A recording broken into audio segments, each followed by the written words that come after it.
¿Qué tal? Buenas tardes. Nos encontramos aquí en el programa En Corto del Tribunal Electoral del Poder Judicial de la Federación y tenemos el privilegio de contar con la presencia del doctor Fernando Rey Martínez. Muchas gracias, es un placer tenerlo por aquí. Buenas tardes. Pues quisiéramos aprovechar este programa para hacerle algunas preguntas sobre el tema de equidad de género, que es un tema bastante interesante, con muchas aristas y que además se relaciona directamente con el tema electoral. En primer lugar, me gustaría preguntarle lo más obvio, ¿no?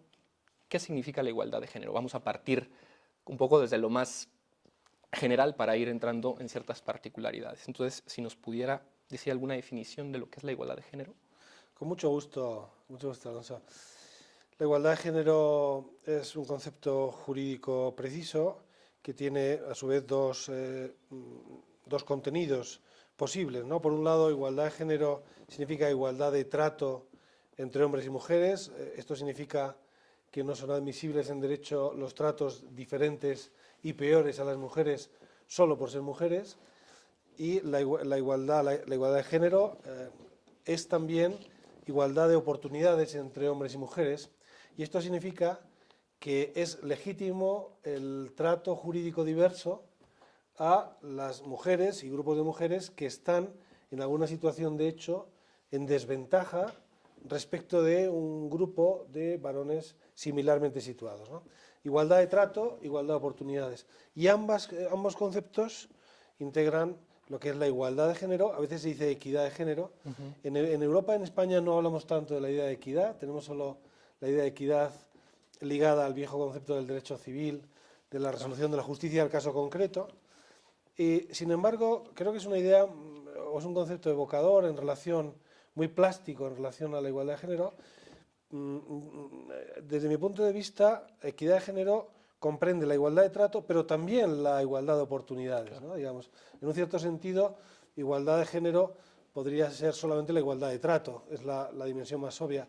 Pero si añadimos la igualdad de oportunidades, la igualdad real y efectiva de hombres y mujeres, estaríamos ante la equidad de género, ¿no? Muchas gracias. En las democracias actuales se habla de un déficit de ciudadanía o de representación de las mujeres como colectivo, y esto vulnera justamente este principio de igualdad o de equidad. ¿Qué significa esto, este déficit de ciudadanía? Ciertamente, las desigualdades reales que sufren todavía hoy las mujeres en todas las sociedades, porque lo que podríamos llamar la geografía de la discriminación de género, claro, realmente es pavorosa, ¿no? Aún, ¿no? Aunque hay avances también y hay que reconocerlos, ¿no? Pero digo, esta desigualdad real de las mujeres en las sociedades se desarrolla en diversos escenarios. Uno de ellos es el ámbito laboral, claro, otro de ellos es el ámbito educativo, y uno muy importante es claramente el de la participación política. ¿A qué nos referimos cuando hablamos de déficit de participación, déficit de ciudadanía, ciudadanía debilitada? Al hecho de que, aunque formalmente hombres y mujeres son tratadas por los ordenamientos jurídicos democráticos de modo idéntico, la realidad nos muestra obstinadamente que los cargos de representación, los niveles directivos, en el ámbito público, pero también en el privado, están muy desequilibrados en favor de los varones. Y esto nos alerta sobre el hecho de que hay mecanismos de desigualdad no formales, pero que sí son muy generales, muy obstinados, muy permanentes, pero poco visibles, que impiden a las mujeres estar en una situación real de ciudadanía con los hombres, porque las mujeres participan menos. Pero fíjate, incluso es paradójico el hecho de que las mujeres participan socialmente más que los hombres, porque las mujeres suelen llevar en casi todas las sociedades la mayor participación, por ejemplo, en el ámbito escolar, ¿no? O en el ámbito de la representación vecinal, o cuando se organizan socialmente algún tipo de fiesta, etcétera, las mujeres participan tanto o más que los varones. Es en el ámbito de la representación política, en la toma de decisiones políticas estrictamente, donde las mujeres no están, porque tradicionalmente es un escenario inmune a las mujeres, opaco a la mujer, hermético a las mujeres, ¿no? Las mujeres, ¿no? Tenemos una larga tradición milenaria ¿no? Con el mensaje de las mujeres no son bienvenidas en la toma de decisiones. Muchas gracias. El famoso tema del patriarcado, ¿no? Sí. esta estructura social que impide que las mujeres muchas veces accedan, ¿no? Que cumplan ciertos roles sociales impuestos por los varones, ¿no? Bien, justamente hablando sobre Perdón, Sí, sí, y no impuestas por la, sino incluso por la cultura, porque a veces son las propias claro. mujeres las que transmiten, ¿no? Pues, Sí, sí, es verdad. ciertamente. Y unos y otros no nos damos cuenta, pero al final actuamos con criterios machistas, ¿no? Esa Sí, clase de 28 niñas y 2 niños, hay que nombrar delegado y qué casualidad, va a ser Claro. un niño. Sí, Casi sí. de modo invariable, ¿no? Claro. Y realmente no hay una conspiración, los hombres no nos reunimos Así todos es. para decir, bueno, vamos a quedarnos con todo, ¿no? Pero los mecanismos culturales, Claro. lo que llaman el currículum oculto, Así es. nos va conformando esa idea de que las mujeres no son las más idóneas para tomar las decisiones que afectan a la comunidad, sino que es una cuestión masculina, aunque hay otros factores que explican esto, claro. Claro, muchas gracias. Em, una de las formas para revertir este déficit de ciudadanía han sido propuestas las acciones positivas para revertir este déficit, ¿no? Tanto en la doctrina como ya últimamente en bastantes legislaciones, tanto europeas como americanas. ¿Qué son las acciones afirmativas y en qué se diferencian de la discriminación positiva? Esta es una pregunta central, ¿no? Y sobre la que hay que decir, para ser honestos, que no hay un acuerdo doctrinal. Tendríamos que señalar que depende de autores, depende de tribunales, utilizan acción positiva en un sentido.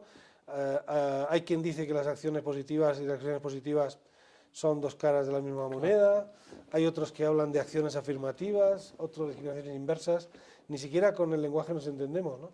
Porque como ocurre normalmente en derecho, cuando no hay claridad conceptual, tampoco hay claridad terminológica. El lenguaje es oscuro ahí donde los conceptos son oscuros, ¿no? Desde mi punto de vista, y creo que es un poco el esquema, por ejemplo, que se maneja en el ordenamiento norteamericano, que es de donde procede las categorías básicas del derecho antidiscriminatorio, que allí evolucionó a partir de la reivindicación de los derechos de igualdad de las personas afroamericanas o descendientes, ¿no? Y luego ese pedigrí anglosajón lo hemos recibido en Europa, el derecho de la Unión Europea, digamos. En ese esquema, yo creo que tenemos que distinguir la igualdad de trato, como antes dije, que comprende a su vez dos prohibiciones.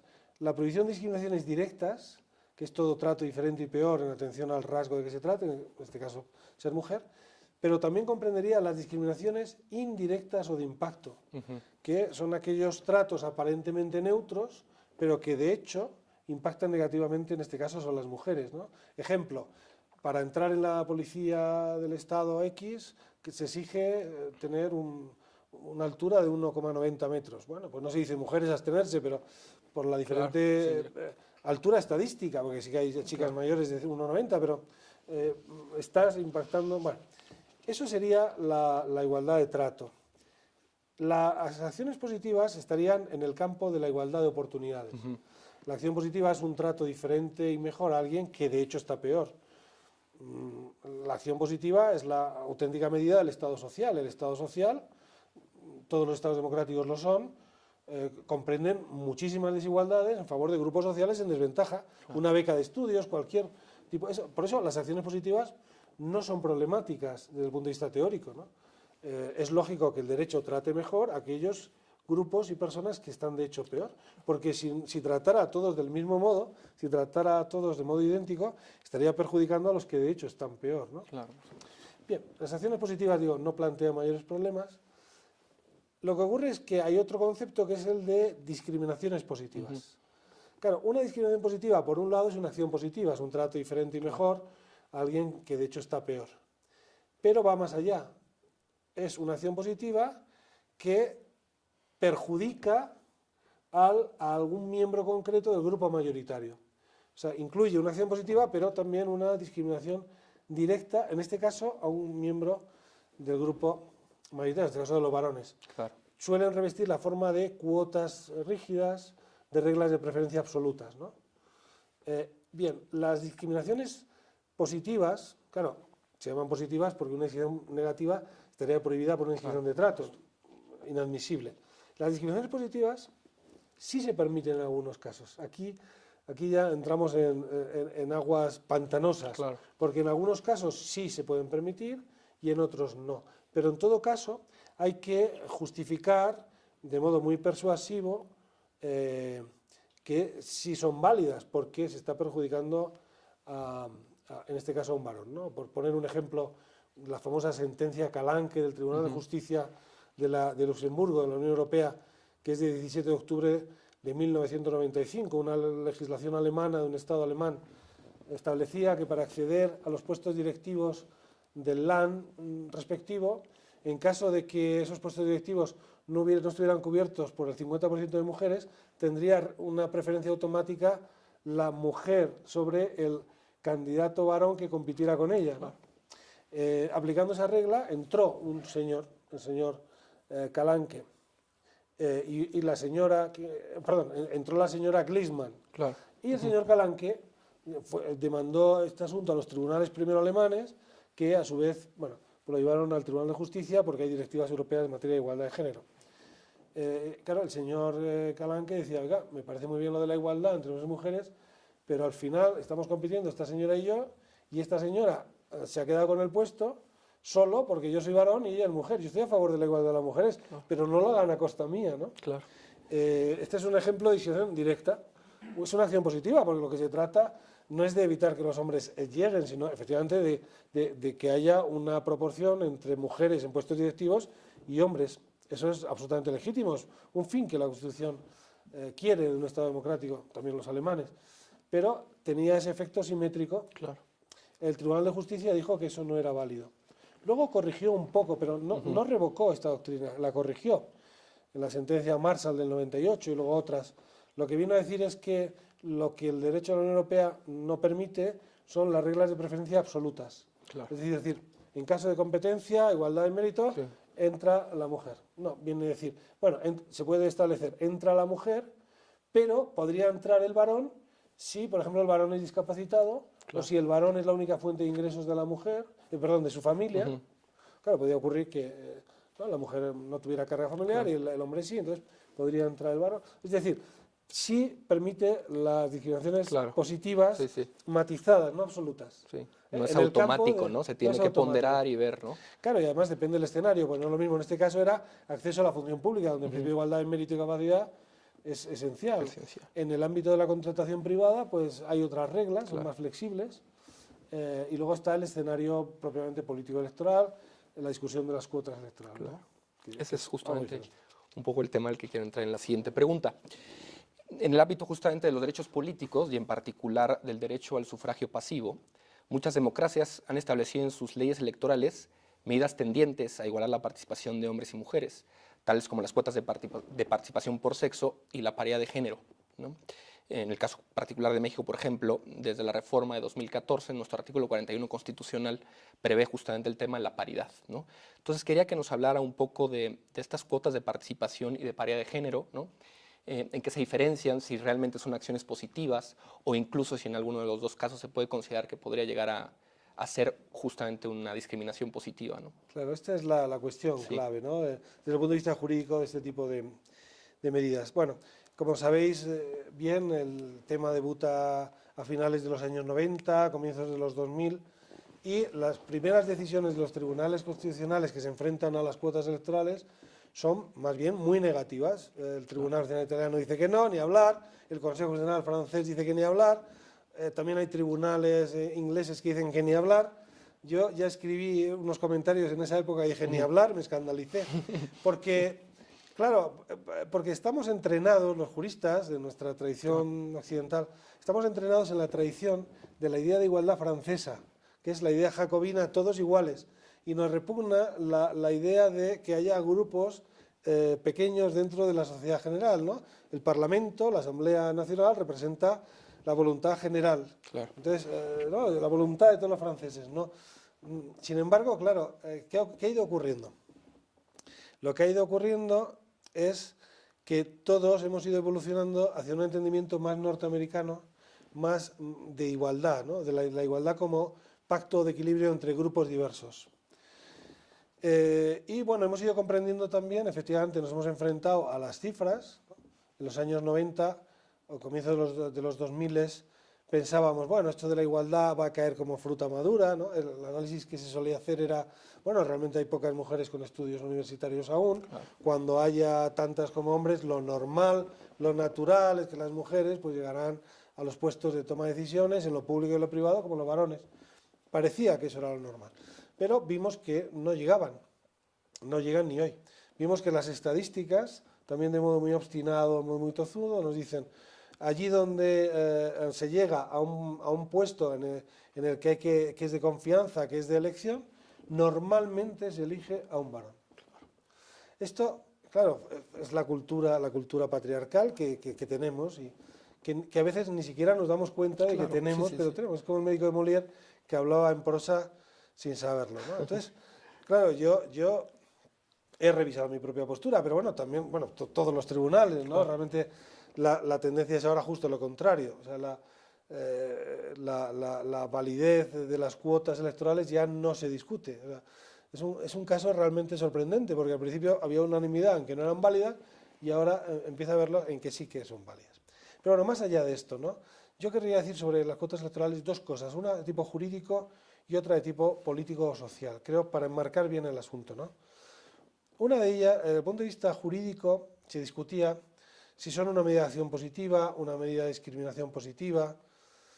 Bien, lo cierto es que yo creo que no son ni una cosa ni otra.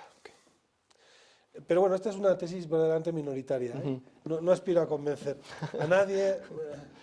En fin, no es como, ya sabéis que los profesores no nos gusta que nos lean, sabemos que no nos vamos a convencer nunca a nadie.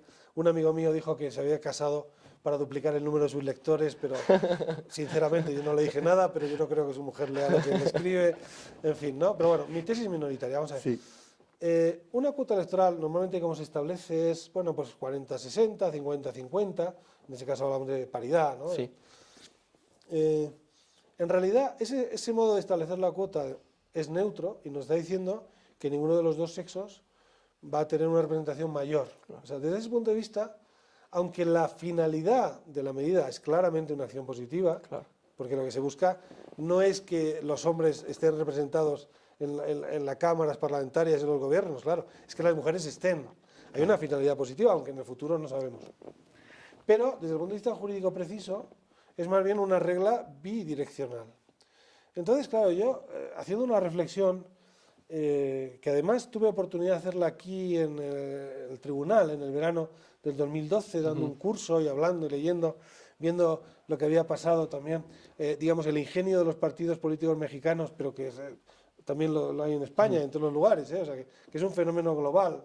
El ingenio para evitar cumplir las normas incluso de paridad o de composición equilibrada en cuanto al género, me di cuenta que efectivamente lo que ocurre es que la cuota es una garantía del derecho antidiscriminatorio para evitar que haya una discriminación indirecta o de impacto, ¿no? Porque al final lo que concluí es que la distinta representación de hombres y mujeres real, política, no se debe a reglas formales, jurídicas, ¿no?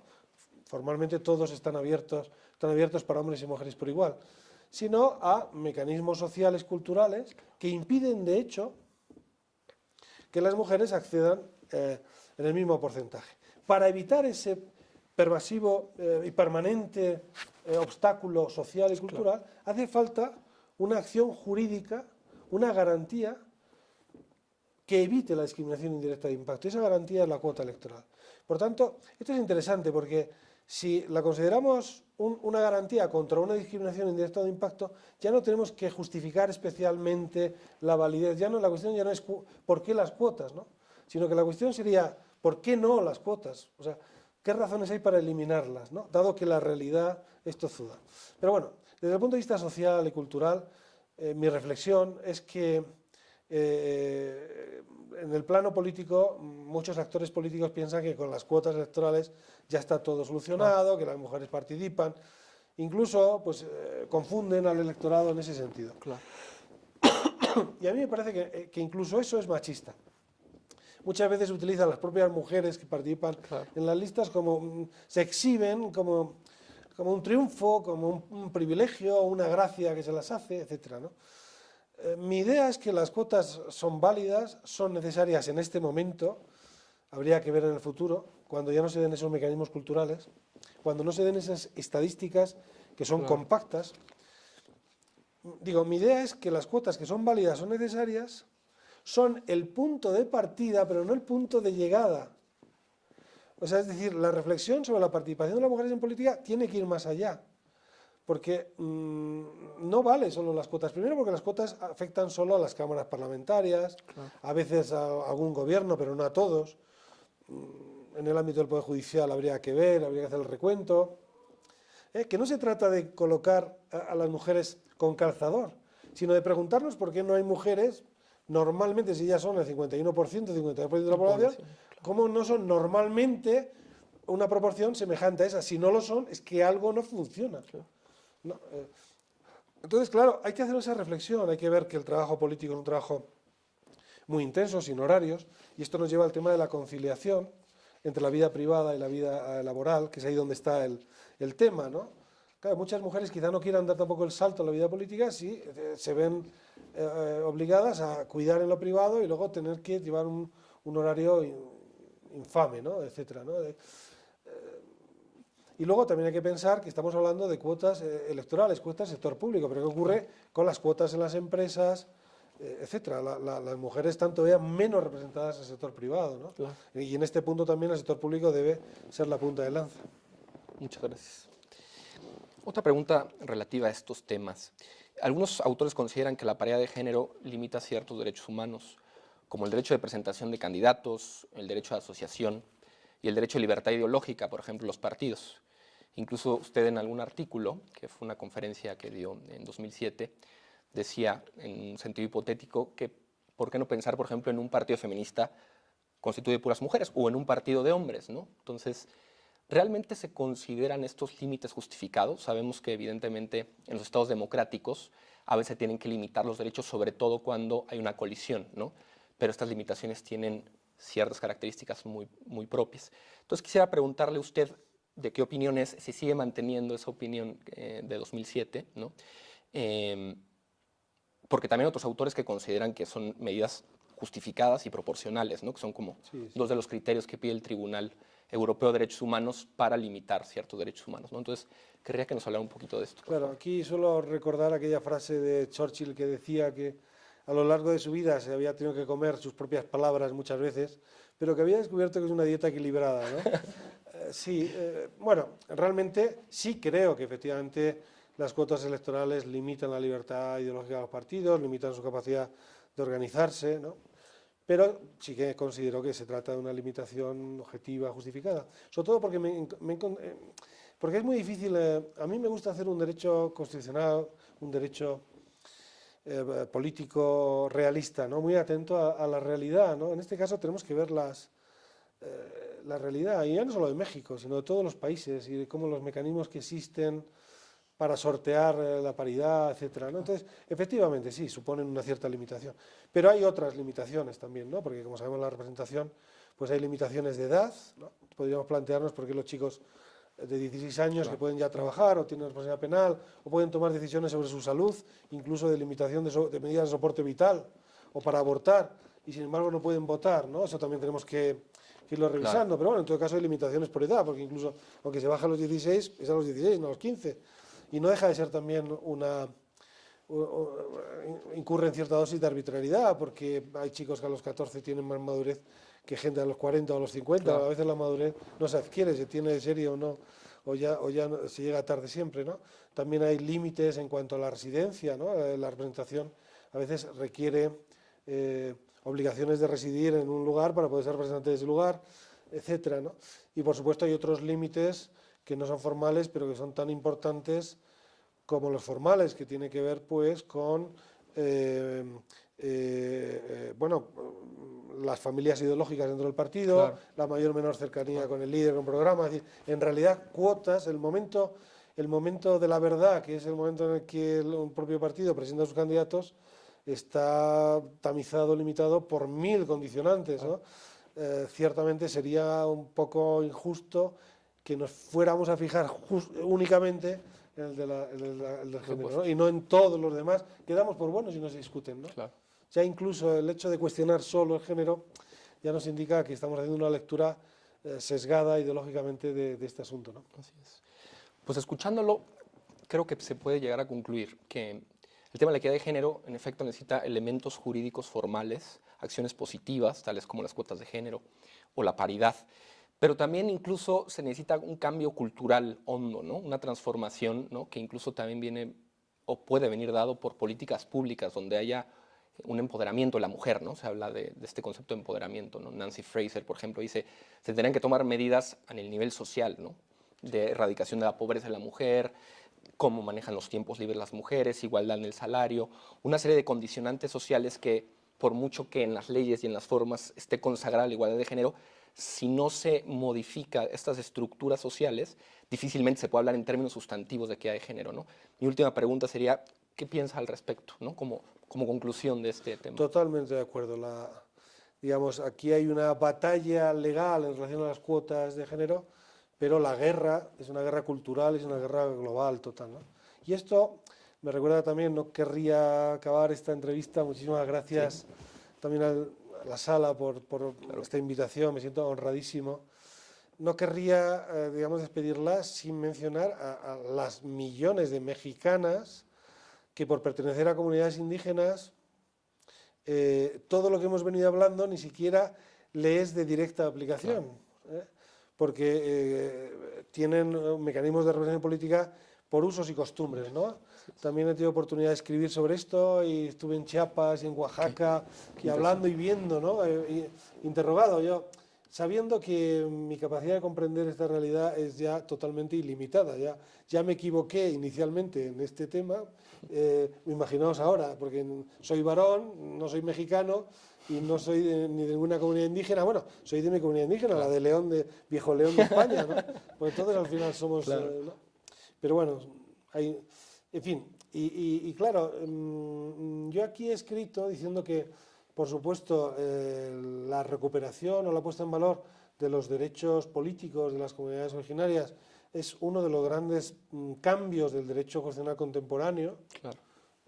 Y hay que saludarlo, pero en relación a la igualdad de género en materia político-electoral hay que cuestionarla también, porque a veces los usos y costumbres son los abusos de costumbres, Claro, ¿no? por supuesto. Entonces las mujeres no participan en muchas asambleas comunales, porque en algunos casos además no son ejidatarias, que está condicionado a esto, y las que sí que participan, hay un magnífico libro, Margarita Dalton, relatando la experiencia de presidentas de corporaciones municipales en Oaxaca, que es, claro, un laboratorio de experiencias fantástico.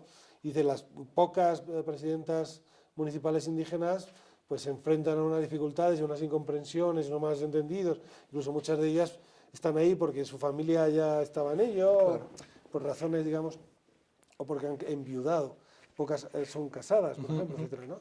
Entonces también aquí hace falta una reflexión que por supuesto tiene que ser más mexicana y a poder ser más femenina y a poder ser indígena también, de cómo queda la representación política de las mujeres de las comunidades originarias en México, porque fíjate que todo esto que hemos estado hablando ni siquiera las llega a ella, ¿no? Sí, por supuesto.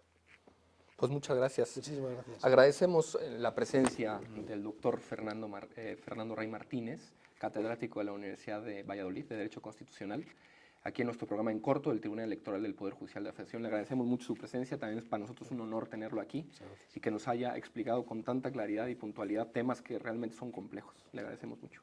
Muchísimas gracias, Alonso. Gracias.